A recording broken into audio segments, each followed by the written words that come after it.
अखंड हिंदुस्थानाचे आराध्य दैवत छत्रपती शिवाजी महाराजांच्या पदस्पर्शाने पावन झालेल्या या नारव्याच्या भूमीत देव सप्तकोटेश्वराच्या या प्रांगणात मी सर्व शिवभक्तांचं इथं स्वागत करतो।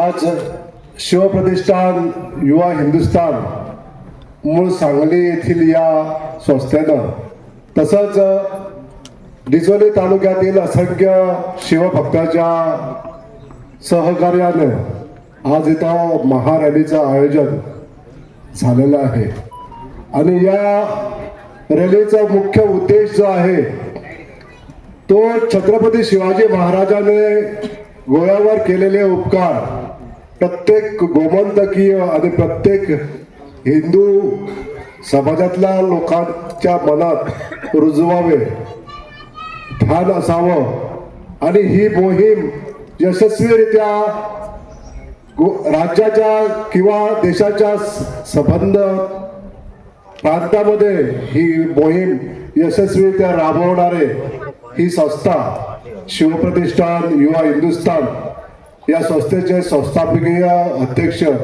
श्री नितीनजी चौगुले आणि या संस्थेचे सगळे पदाधिकारी यांचा मी मनपूर्वक आभार मानू इच्छितो। कारण आमच्या या नारव्या भूमीत आमच्या गोमंतकीय लोकांच्या समोर हा कार्यक्रम तुम्ही राबवला, त्यामुळे शिवाजी महाराजांच्या बद्दल आमच्यामधली जी इच्छा आणि आकांक्षा जाणवली आहे अजून तीव्र झालेली आहे।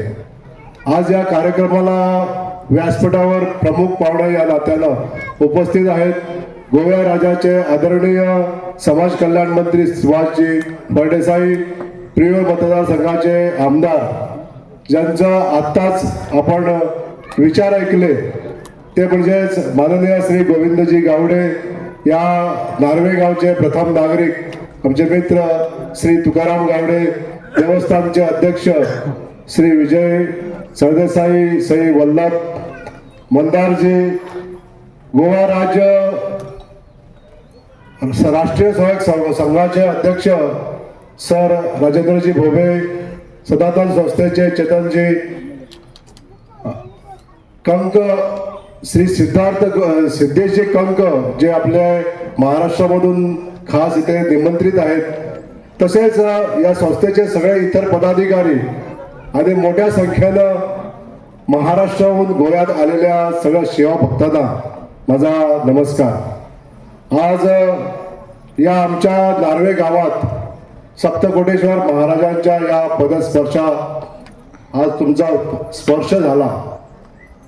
छत्रपती शिवाजी महाराजांनी 1665 साली या देवळाचा जीर्णोद्धार केला आणि 1667 साली हे देऊळ पूर्ण झालं। आपण आता आपल्याला कार्यक्रम संपल्यानंतर या देवळाची पूर्णता माहिती करून घ्यायला वेळ मिळेल। एका दगडात कोरलेलं हे मंदिर ज्याची आपण बघणार आहोत, हे दगड जो आहे एखादा अखंड दगड हा कोरून त्याची पाषाणाची जी आतील आकृती आहे त्याच्यावर एक शिवाजी महाराजांनी एक माळा तयार केला होता, म्हणजे एक गुप्त स्थान। आपण पाठीमाग गेल्यानंतर याचं दर्शन होईल आणि अशा या गुप्त जागेवर छत्रपती शिवाजी महाराजांची काही बैठका होत असेल कदाचित।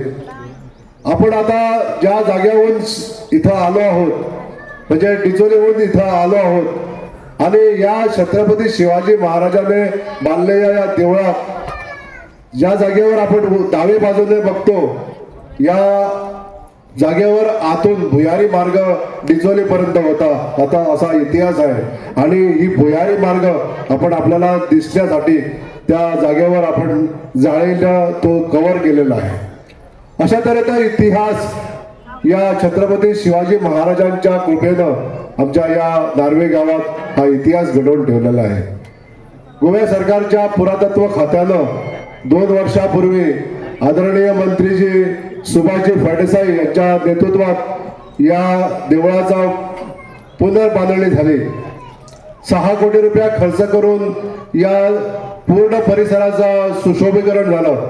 आज गोवा सरकारचे माननीय मुख्यमंत्री डॉक्टर प्रमोद सावंत यांच्या नेतृत्वात या भागाचा पूर्ण कायापलट करण्याचा आमचा कयास जो आहे, या जागेवर सुशोभित अशी भव्य असा छत्रपती शिवाजी महाराजांचा पुतळा उभारण्याची आमची जी संकल्पना आहे, गोवा सरकारची संकल्पना आहे, तसंच देऊळ समितीची संकल्पना आहे।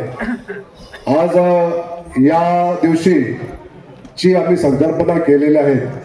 या संकल्पनेसाठी आपण तुमची सगळ्यांची म्हणजे तुमच्या साक्षीनं आमची ही संकल्पना सिद्धीस यावी अशी ईश्वर चरणी प्रार्थना करतो।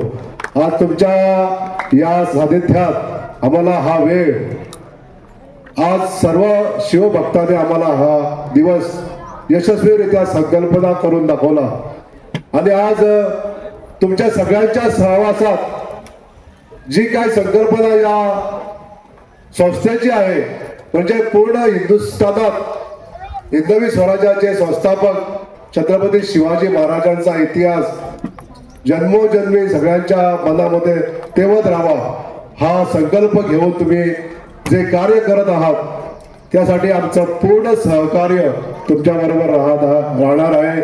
आज इथं उपस्थित सर्व पत्रकार बंधू, इलेक्ट्रॉनिक मीडिया सर्वांचं मी इथं स्वागत करतो। आज तुम्ही जी पदयात्रा पायी वारी करून इथं आला आहात आणि तुमचा अमूल्य असा वेळ आमच्या या सत्कार्यासाठी दिला, सर्वांचा आभार मानू इच्छितो। धन्यवाद।